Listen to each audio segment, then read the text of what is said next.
पाकिस्तान में जब भी सरकार बनी, उंगली करने के लिए मसले नहीं, पाकिस्तानी मिलिट्री आ जाती है। माय डियर कंट्रीमैन, अस्सलाम वालेकुम। मिस्टर भुट्टो की हुकूमत खत्म हो चुकी है। सारे मुल्क में माशाल्लाह नाफिज कर दिया गया है।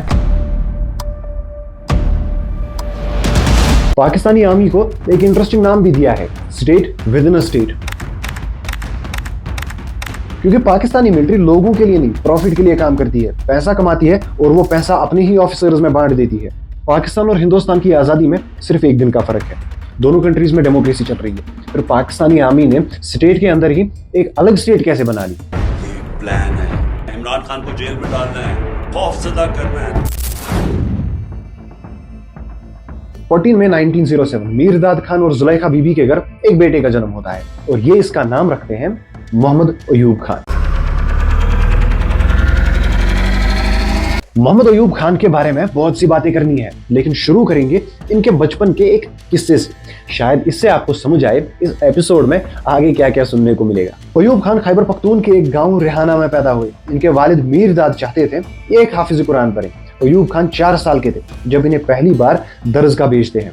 अयूब खान अपनी किताब फ्रेंड्स नॉट मास्टर्स में लिखते हैं, दरसगाह में मौलवी साहब ने उन पे एक बार हाथ उठाया और गुस्से में आके अयूब खान ने मौलवी साहब पे वापस हाथ उठाया, जिसके बाद इन्हें दूसरे गांव में इस्लामिक स्टडीज पढ़ने के लिए भेजा जाता है। सवाल है, अगर मौलवी साहब को पता होता अयूब खान पाकिस्तान की डेमोक्रेसी पे ऐसा ज़र्ब लगाएगा जिसका दर्द आज भी पाकिस्तान के कुछ प्राइम मिनिस्टर्स सह रहे हैं, क्या मौलवी साहब उन पे हाथ उठाते? अरे मैं क्या जानूं? मजाक नहीं कर रहा हूं दोस्तों। अयूब खान ही है जिसने पाकिस्तान की पॉलिटिकल और डेमोक्रेटिक सिस्टम को डीपली इंपैक्ट किया। ये सारी डिसरप्शंस जो थी, खासतौर पर जनरल ज़िया-उल-हक, अयूब खान, ये 10-10, 11-11 साल चली।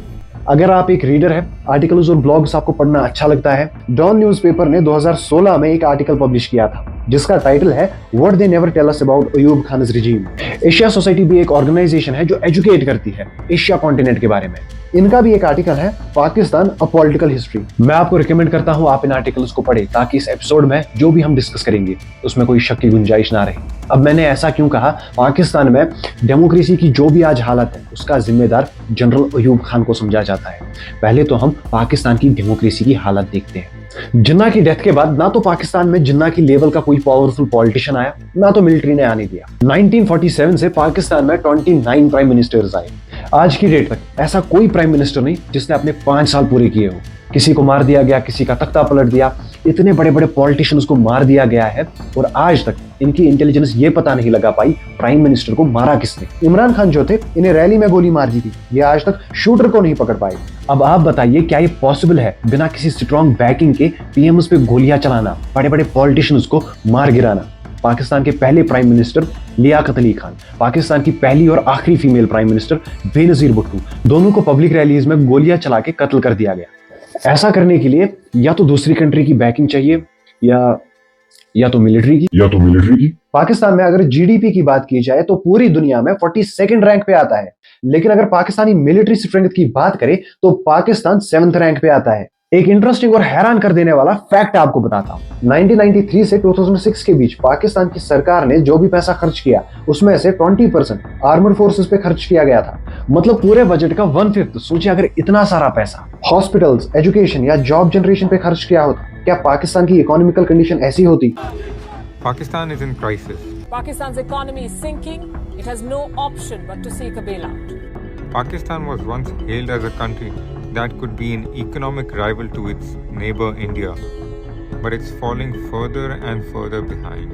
पाकिस्तान का डोमेस्टिक डेबिट 48,339 बिलियन है। पाकिस्तान का एक्सटर्नल डेबिट 22,023 बिलियन है। मतलब पाकिस्तान का जो टोटल कर्जा है वो 70.36 ट्रिलियन है। लेकिन दूसरी तरफ पाकिस्तान की सबसे बड़ी real estate company Pakistani military own करती है। पाकिस्तान की सबसे बड़ी fertiliser company Pakistani military own करती है। सबसे ज्यादा स्कूल्स पाकिस्तानी मिलिट्री ओन करती है। इन शॉर्ट 50 से ज्यादा अलग अलग कंपनीज पाकिस्तानी मिलिट्री कंट्रोल करती है और इनका एनुअल रेवेन्यू $26.5 बिलियन है। अब आप लोग सोच रहे होंगे पाकिस्तानी मिलिट्री की बात हो रही है या बड़े बड़े बिजनेस टाइकून्स की। आखिर पाकिस्तानी मिलिट्री इन कंपनीज को ओन कैसे करती है? इसे कहते हैं अंग्रेजी में कॉन्ग्लोमरेट, यानी ऐसी कोई फर्म जिसके कई सारे अलग अलग बिजनेसेस हो। जैसे कि रिलायंस ऐसी कंपनी है जो तेल से लेके जियो सिम तक हर चीज में शामिल है। वैसे ही फौजी फाउंडेशन पाकिस्तान की सेकंड लार्जेस्ट प्राइवेट कॉन्ग्लोमरेटर है, जिसके अलग अलग कई सारे सब्सिडरीज है। अब पाकिस्तानी आवाम की बुरी हालात और पाकिस्तानी आर्मी की लग्जरियस लाइफस्टाइल के बारे में बात करते हैं। 2007 से 2009 में जब वर्ल्ड इकोनॉमिक क्राइसिस हुए थे, पाकिस्तान की जीडीपी 6.8% से 1.9% तक गिर गई। महंगाई 7.8% से 20.8% तक बढ़ गई, जिसकी वजह से आम लोगों को एक वक्त की रोटी मिलना भी मुश्किल हो गया था। ऐसे में 2009 से 2013 तक पाकिस्तान के एक मेजर जनरल थे, कमर जावेद बाजवा। मेजर जनरल मतलब 2 स्टार जनरल। 2 स्टार जनरल की सैलरी उस वक्त 1.5 लाख भी नहीं थी। लेकिन फिर भी 2009 में बाजवा के बेटे को लंदन में पढ़ाई करने के लिए चार्टर्ड एयरक्राफ्ट में इस्लामाबाद से लंदन भेजा जाता था। इसके साथ एक और पाकिस्तानी आर्मी ऑफिसर का बेटा पढ़ाई कर रहा था, जिसका बाप फील्ड में नहीं डेस्क जॉब पर था। हैरानी की बात तो यह है, 2010 में यूके की अच्छी यूनिवर्सिटी का एनुअल फी उस वक्त पाकिस्तान के 35 लाख रुपए थे। फिर बाजवा ने इतने सारे पैसे लाए कहां से, और जब ये इन्हें इन्वेस्ट कर रहा था कोई इंक्वायरी क्यों नहीं हुई? इसे अंग्रेजी में कहते हैं LLC, limited liability companies.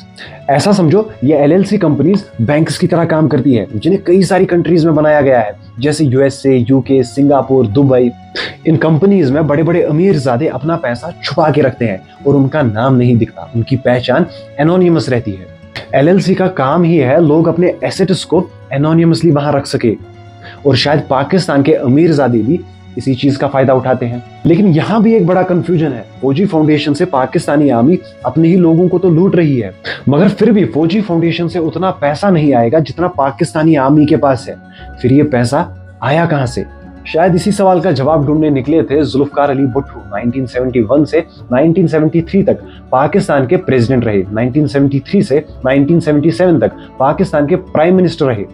University of California और ऑक्सफोर्ड यूनिवर्सिटी से अपनी स्टडीज हासिल की थी। पाकिस्तान में कई सारे की रिफॉर्म्स इन्होंने इंट्रोड्यूस किए।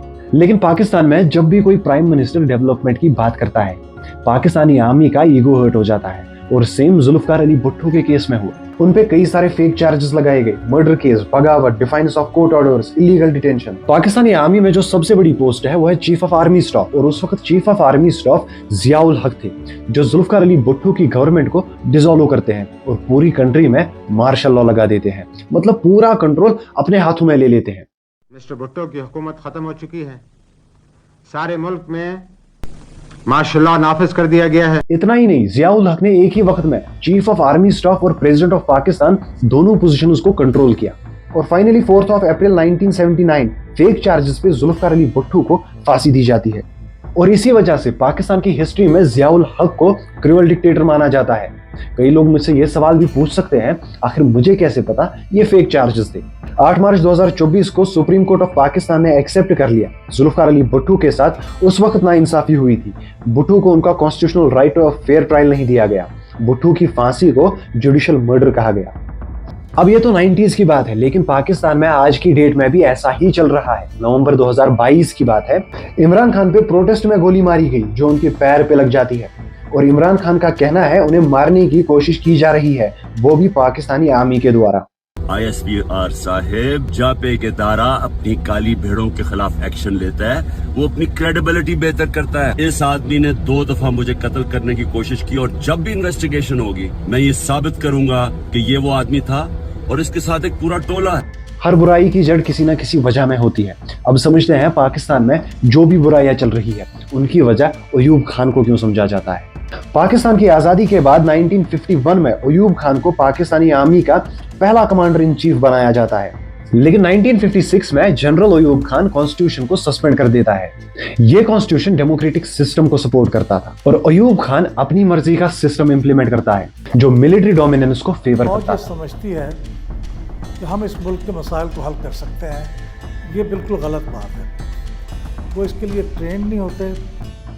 1958 में आजादी के बाद पहली बार पाकिस्तान में मार्शल लॉ देखा गया, और ये भी अयूब खान ने लगाया। My dear countrymen, अस्सलाम वालेकुम। ये वो कदम था जहां मिलिट्री ने ओपनली पूरा पावर अपने हाथों में ले लिया।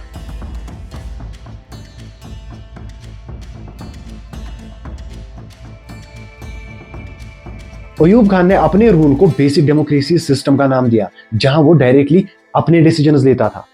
अयूब खान ने जुडिशरी, मीडिया और ब्यूरोक्रेसी पे इतना कंट्रोल जमा लिया कि वो आज तक अपनी ऑटोनॉमी वापस नहीं ले पाए। अयूब खान ने मिलिट्री का कल्चर ऐसा बना लिया कि उसके बाद जो भी सिविलियन लीडर आया वो आर्मी के प्रेशर में चलता रहा। उसके बाद ये ट्रेडिशन जनरल जियाउल हक और जनरल परवेज मुशर्रफ ने और आगे बढ़ाया। मिस्टर भुट्टो की हुकूमत खत्म हो चुकी है, सारे मुल्क में मार्शल नाफिज कर दिया गया है। Remain calm and support your armed forces in the re-establishment of order.